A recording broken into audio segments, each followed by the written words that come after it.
Menta perlongan warak sepi ke kubur. Hiar temaki harbi drone juga India ya ke Pakistan. Hagar kom ke Ihun. Tongin sengap.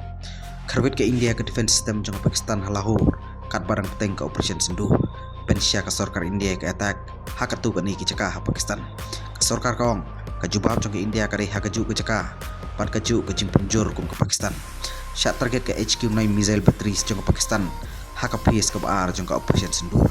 Kam bapenan kam ke spy India ada ki harpi drone ki bala sandur kerpang ban attack ya ki radar system haka nyutrik me wanra ki India ke operation sindur ban kuput ya ke jing tombor ki leno Pakistan kendai tiliki jika leno syapo Pakistan ki syak penjat ki spy India kini ki jika ki ling syaka kenhun leno Jash-i Muhammad Lashkar Taiba pat syaka Hizbul Mujahidin sau tiliki target ki dei hapo Pakistan pat santali Pakistan occupy Kashmir ka ani news ke report bah sis patam ki leno ki bayam haka step sing balang hadin shimit persang Pakistan pen pai keliang ya katu kani kita target sipai India penengkam ke Pakistan lagi drone berki missile pan target ya kat santeli kinong ba hanadan ber western India ya kini kita target lakhang lada ke Indian integrated counter US grade 4 ke air defense system kam baset ke Indian Air Force da ke Russian S-400 air defense system persya ya kat santeli ki missile pa wan na Pakistan si India ya kini kita target layo ban khang lada ke India haka operation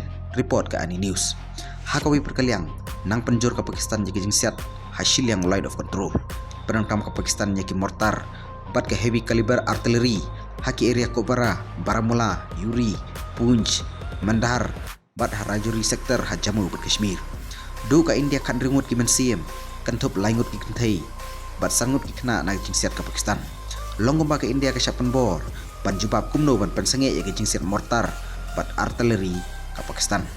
Kesorkar India ke ong hapres list bah. Kispai India ke pen iya ke kam ban nom ban puri ke thma. Dei ban ai ke buram markeliang na kispai Pakistan kumjo. Khobe shibun story telo London Network Daily Post.